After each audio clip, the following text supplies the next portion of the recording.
First of all, I suppose I better introduce my colleague, Ailish. Ailish Fien is the comm support from Southeast Energy, who is working on this project. My name is Michael Kinchela. I'm the project lead. I also work as the regional coordinator for the SEI SEC program, and I work in the communities section here in Southeast Energy Agency. Um, I think I'll start, Ailish, if that's okay. Okay. Again, as I said, welcome everybody. This is the second call for the European Energy Community Facility business plan funding.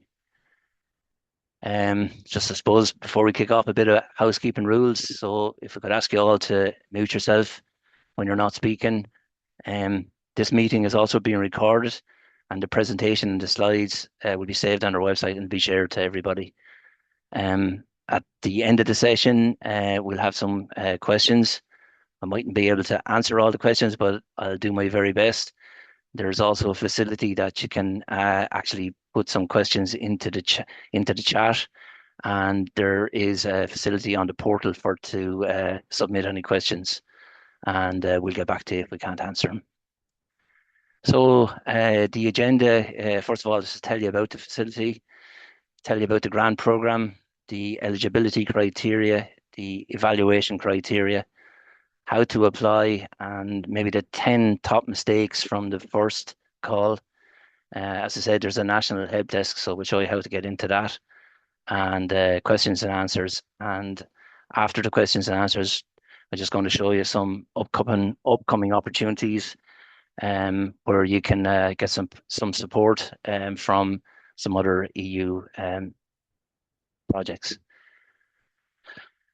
So what's this about? I suppose it's about giving 140 energy communities some money to develop a solid business plan. There's about 6.3 million euros of funding available through this facility.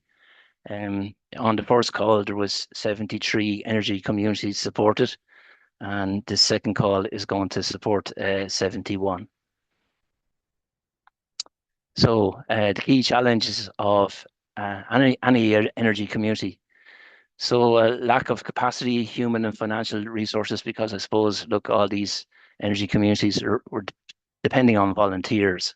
So people come and go. So, there's natural wastage, lack of knowledge, managing authorities and available funding opportunities.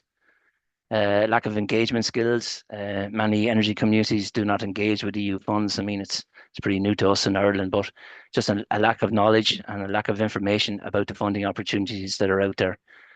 And because we're a small island and our renewable energy communities are small, we don't qualify for a lot of the EU funding that's available out there through ELENA, Invest EU, and the Innovation Fund. So what's this about? I suppose it's about filling the gap and how it works.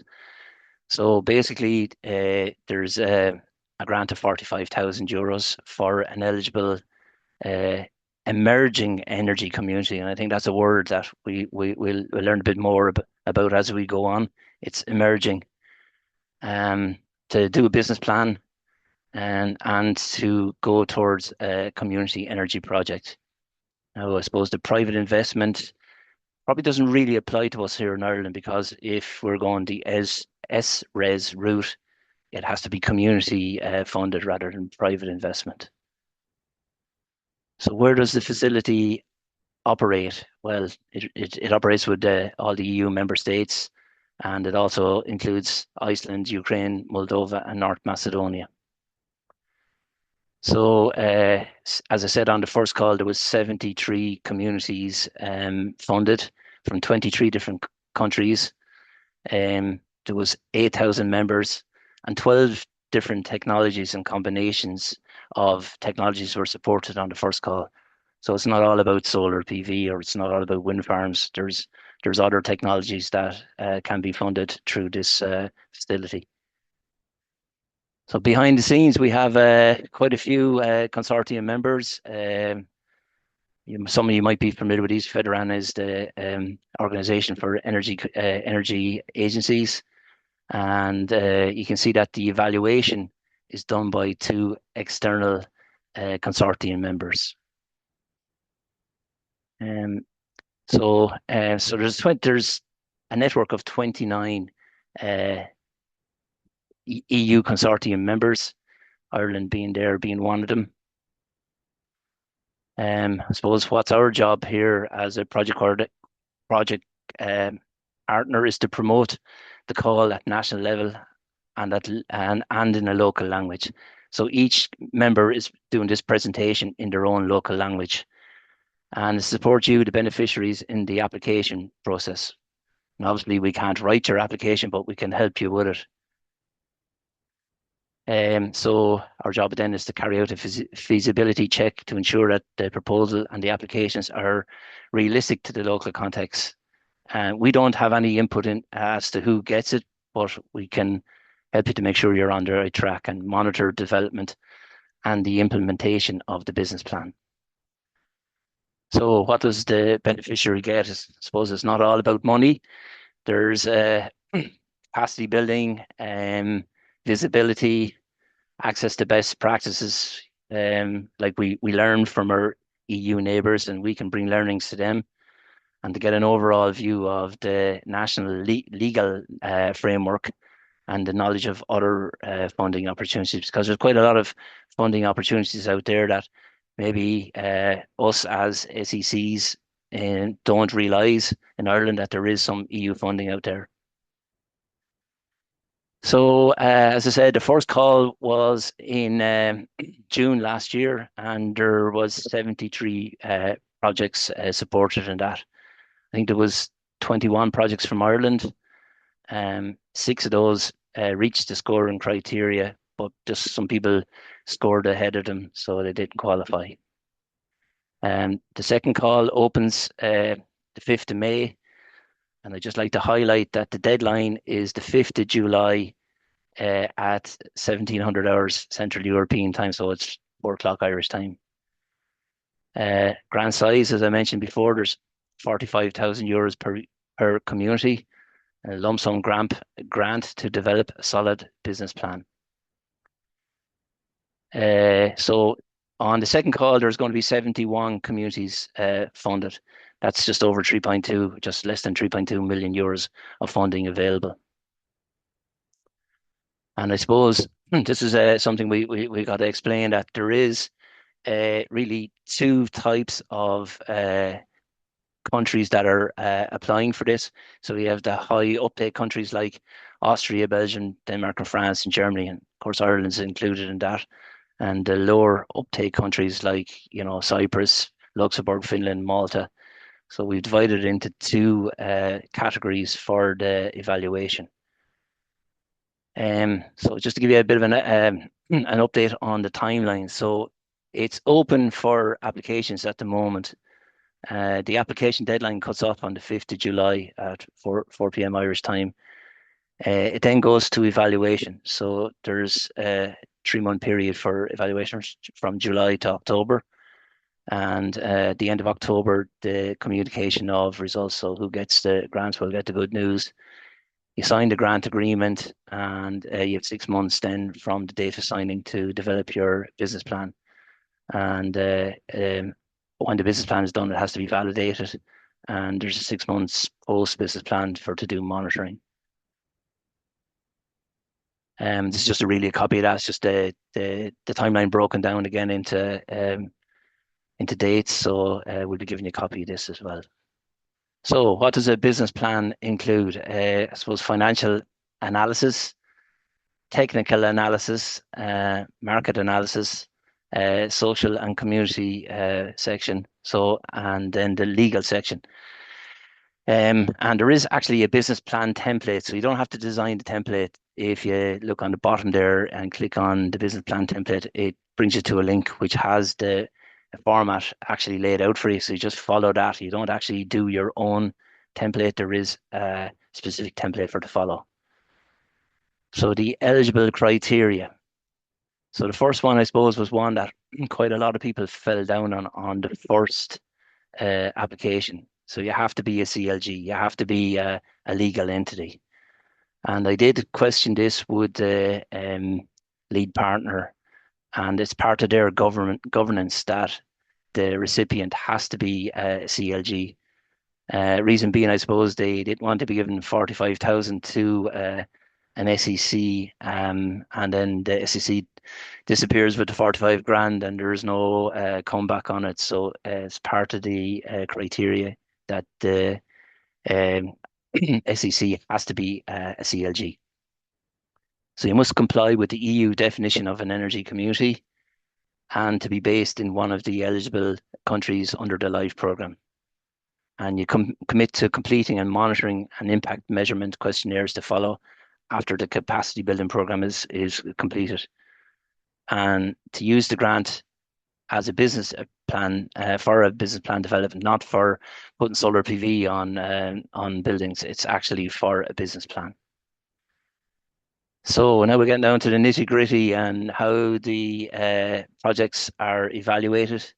So the first section, again, this is where I think a lot of the Irish applications fell down, and wasn't an error on your behalf. It's just I think the lead partner had a different opinion of what an emerging energy community is in Ireland. Um, our applications were very good, and the evaluator thought that we were actually all nearly established energy communities. But after a couple of meetings with the lead partner, and we just kind of explained that we're only at the start off stage, so we are all emerging energy communities.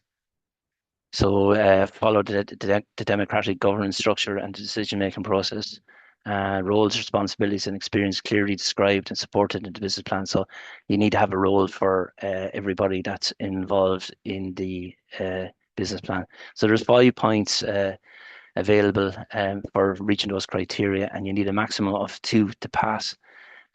Just something I found that you can't score 1 in this and make it up in the others. You actually have to meet the minimum mark in each of the criterias. Section 2, pioneering in the local context, intention to address the specific needs of the community, upscaling and replicating potential within the specific context. So there's actually 6 points available there, and you have to have 4 to pass. Section 3 is proposed solution and technology. So you have to make it clear what technology is used in the renewable energy community. I think there was quite a few of the applicants that didn't actually go into that detail. So you need to be specific on the type of technology that's being used, the investment size and the funding approach, the impacts, carbon savings, energy production, CO2 emissions. And I suppose in Ireland, quite a few of the energy communities are really trying to make an impact and to alleviate energy poverty. I think that's something that should be included in the application. Stakeholder engagement, so who you're engaging with, and the implementation timeline.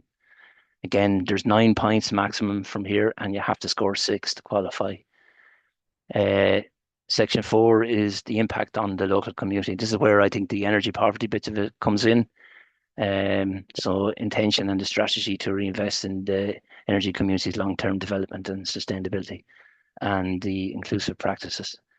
So there's 5 points there's a maximum of 5, and you have to have 3 to pass. So the total points is 25, and the minimum pass threshold is 15.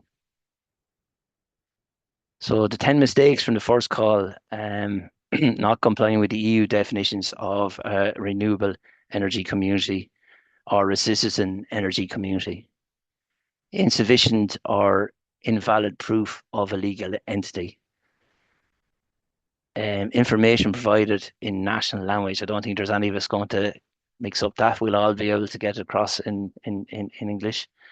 Not using the exact templates. As I said, there is a template there, and you need to follow their template rather than using your own. Again, planning to use the grant outside the intended scope. The grant is for a business plan. It's not for any materials or kit. no clear project description, not providing sufficient information in the application form. So look, fill in as much as you can and give them as much information as you can. And I think this is one that you have to link the community needs about the proposed actions and expected impacts, and not showcasing their innovative character. So if you think your application is anyway innovative, you need to just really showcase that, make a big deal of it.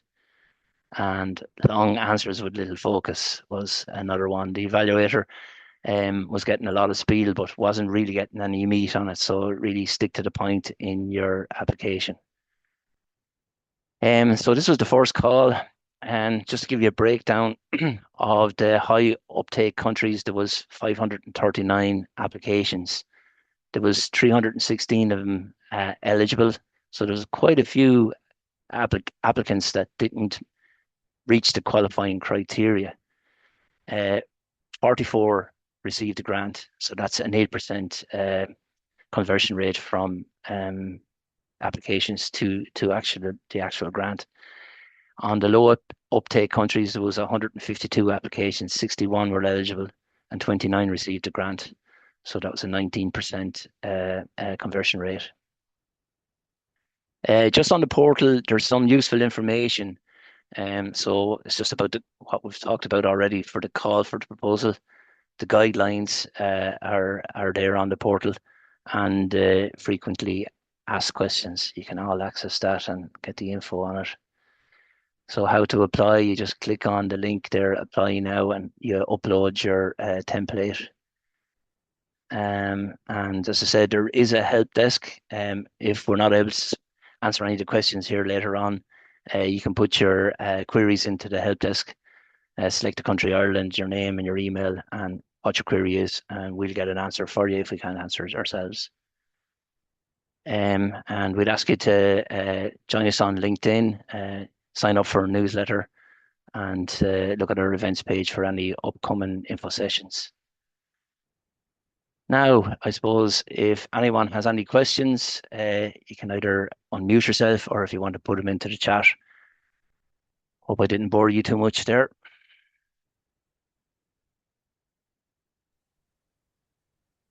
Hello, Michael. Thanks for your presentation. This is Stephanie Brennan from the Aran Islands Energy Cooperative, Coracum and Fuinaville and it's just in relation to the legal entity part. Now, you said that it has to be a CLG, but we Yeah, are a friendly society, which is a registered legal entity. So that is a legal entity. that would suffice, Yeah. Stephanie, as long as you have the documentation to prove that. I think that will tick the box for the lead partner. Yeah, Yeah, no, we're registered.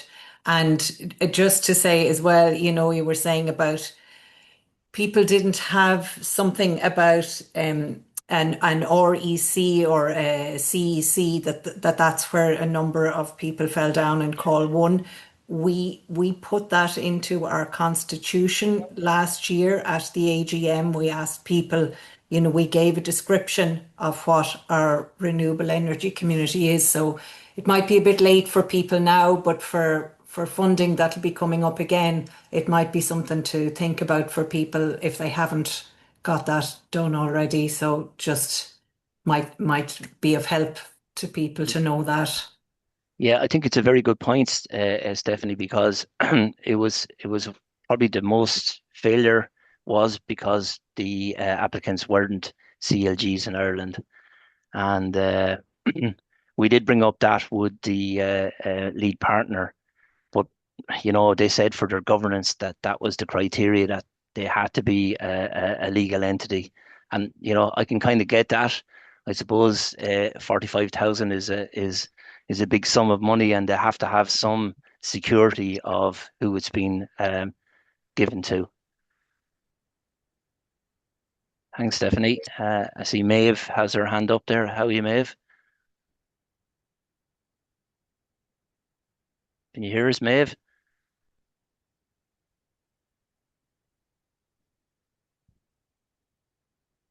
Do you want to type it into the chat, Maeve? We don't seem to be hearing you. Can you hear me now? I can. Yeah. How are Great. you? Sorry, there. It was just taking a second to connect. Sorry, I was a few minutes late joining, so you might have covered this already. So 45,000 is the max It for, is the max. Yeah.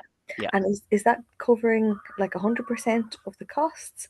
Do the group tender first for the development of the plan and then apply on that basis? And is the 45,000 kind of the cap, or like 40, is it 45,000 is the cap, Maeve, and you probably missed the start of it, but that yeah, is totally to go towards the business plan. It can't be yeah. used for anything else, only the business plan. And do they, so say if the um do the group say if the business plan comes in at 30,000, is there a certain percentage kind of up to No, the ceiling of I, I, 45,000? I think it's for the up to 45,000, and it's in your case, if it's 30,000, it'll be the full costs of it. Okay, so Yeah, it's 100% yeah, of tendered costs. yeah. And they do the tendering prior to application? Sorry, you broke up there, Maeve. Say that again. Sorry, do they tender for the development of the business plan prior to kind of developing their application I for would I funding? would say when you get notification, hopefully you get notification that you're the lucky recipient of the money, then you do the tendering. Then you do the tendering. Yeah. Okay, okay. You So, can't actually tender for something that you don't know that's going ahead. right, okay, Yeah. okay. That's how it works. That's fine. Thank you very much. Thanks, Maeve. Has anyone else any questions? There's some questions there, Michael, in the chat. I think you've answered this already. This is Oliver. Can a legal entity be a CLG? Yes. There's one here from Dean. Thanks, Michael. This is to develop a business plan. Would additional funds become available to deliver the plan once formed? Yes, that's a good question. Oliver, is it? Michael. Or Michael. sorry, no, it's not. It's Dean. Beg your pardon, Oh, Dean. it's Dean. Yeah, Mm. I'm going to I have two slides after this just to show you where there is possible funding and assistance available. You've got European funds like Elena, and if there was probably enough interest, and there was a couple of energy communities making an application to Elena as an amalgamated application, I think they would be interested in funding. But this is why I suppose it's part of the learning from other energy communities how they leveraged funding from different funds, and it's part of the uh, if you're part of the consortium that you learn from other EU RECs of how they maybe leverage funding. Sean the Butler in Hi, County yeah, in just County Mike, Kerry. How are you, Sean? Garamila good man. So, Keshdort, and what stage, or does it matter at what stage the project proposal is at in terms of the business plan? Can it be a more advanced project, or does it have to be an early stage, or does that matter? Yeah, I suppose, Sean, from the first call, a lot of our applicants kind of gave an impression that they were a lot further on, and they didn't really portray themselves as being an emerging energy community. So I think that's the key, that you have to portray yourself to be emerging, not established. Is that okay, Sean? You're on Perfect. mute. Thanks a million. Yeah, Yeah. okay, Sean. There's a few more questions here, Michael. Maria, do you think there will be a third call as it's quite tight to get our plan from scratch by July 5th? No, Maria, this will be the end of the funding. There's 6.3 million, so the 71 applicants on the second call will exhaust the fund. So there won't be a further call. Like, look, my gut instinct is there's going to have to be a couple of beneficiaries from Ireland. It has to be evenly divided out. And us as project partners, for to be involved in this consortium, I suppose we have to have Irish projects. So there will definitely be recipients in the second call from Ireland. There's a question there from P. Walsh, our SEC is a subgroup of our local Community Development Association, which is a CLG. Will this suffice? I'd put it into your application. Definitely, it's one way of ticking the box that you're a legal entity. Yeah, I don't think that would be an issue, but I can check it with the lead partner to see that's acceptable. But I think it would be okay. Okay, there's a question there from Michal McArdle. Does the constitution of the legal entity have to reference energy, and if so, what should it say? That's a good question. I think we might go to the lead partner with that one. So we'll hold that one, Ailish, and we'll put it to the lead partner. Sorry, I'm muted there. From Florence, is there any connection between this grant and those that the SAI proposes for community projects? No. The SEAI, I suppose, are trying for a small scale. The SRES scheme is the scheme for renewable energy projects for the avail of SEI funding. So this is for it's for your business plan for the go ahead and maybe get funding from SEI for the SRES program. Okay, that's the end of the questions that we have in the chat. Martin has his hand up there. Hello, Michael. Martin McGill. Can I just ask a question? We're coming very late to the party. Only found out about the about this program in the last week or 10 days, so possibly maybe a little bit naive. So you'll excuse that. Define to me energy community. I'll give you just a little bit of quick background. The group I work with or represent is a local enterprise and development group, which is a registered charity. So I would imagine on the legal terms, we'd comply with that. But it's a local community development group. What would excuse me, in that instance, energy community, what would that look like for us? Yeah, good question. There is an EU definition of an energy community, but I suppose the way we look at energy communities is like-minded people coming together with similar interests to make their own community more sustainable, more energy efficient, and moving towards a renewable energy community where they have a little bit of scope to provide low cost energy to maybe fuel poor homes within the area. Now, I don't know if that's the technical way of doing it, but I suppose it's moving towards tackling energy poverty within the community itself.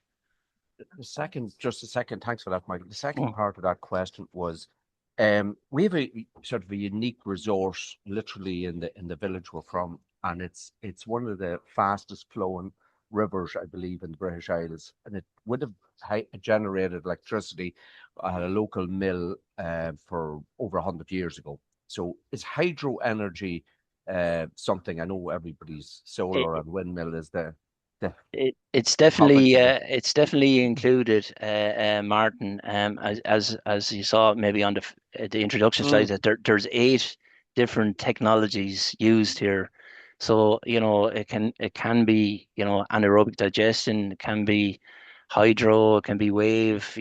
As long as it's a renewable energy source, and takes. And I suppose the last part of that is the fact that it would probably be one of the lesser chosen energies, let's call it, resources. Would it get any benefit by being that we're not just Well, I suppose with the wind or the solar guys, I suppose in Ireland it's innovative, but I think there's quite a lot of barriers with hydro. So you've got migrating fish, and you've got mussels, and you've got all sorts of things that there's quite a lot of feasibility tests that would have to be done for it to be a viable project. 45,000 would cover a bit of it, would it? I suppose it would. I suppose it would. Yeah. It's innovative. Okay. No, that's brilliant. Listen, they were the questions. Okay. Thanks very much for your for everything there. Okay, I just make you aware of again. This is the Citizen Energy Advisory Hub. So, as I mentioned early on, it's about learning from our EU counterparts. I think anyone that's on this call should definitely sign up. And there's a lot to be learned from our EU counterparts. I was over in Wales and Austria there earlier this year, and it was the renewable energy workshop for communities. And personally, I picked up a lot from visiting that. I think it's something that, to see the likes of Austria, the Upper Austria region, where there's a population of 1.5 million people, and they've got over 500 renewable energy communities, and how far they are ahead. And it's learning from best practice. We don't have to reinvent the wheel. We can learn a lot from our EU counterparts. The second part of this is also there's a call here for technical assistance. So you can apply for technical assistance from experts in Ireland and in other EU countries. So something, again, I'd advise you all to sign up for. 120 beneficiaries will avail of this. So if you sign up to the newsletter, and you'll get information about applying for this. It's certainly, look, it costs nothing to apply, so sign up to it. Okay, that's that by PowerPoint finished. Thank you very much for your attention. I hope you picked up a few tips, and look, time is of the essence. Try and get your applications in, and get them in as soon as you can. Thank you very much, everybody. Michael, sorry, you were just mentioned there, you were going to say something about the potential other sources of funding. Yeah, well, I suppose you've got Elena, which is an EU fund that's available, but I think they really would be interested in bigger projects. But maybe it's something about Irish RECs getting together and making a joint application to Elena for some funding. There's Invest EU, which is a sustainability investment fund. And there's also an EU fund for innovation for climate policy. You can actually look up most of those. I think they're actually in one of the slides, names of these, and you can just get a bit of info from their own particular websites. There's just a question there, Michael, came in from Bridget Flanagan there. Where are the applications available? Will you share that link? I will. I'll yeah. be sending out the slide deck, a recording of this, and any links to the relevant site. I'll be sending it out before lunchtime tomorrow. So we'll share all that information with you. Okay, we'll let you back to the sunshine and the beer gardens, or wherever you are. All the best, everybody, and thank you very much for joining. Thanks a lot. Thank you. Everyone. Thanks very much. Bye. Bye. Bye.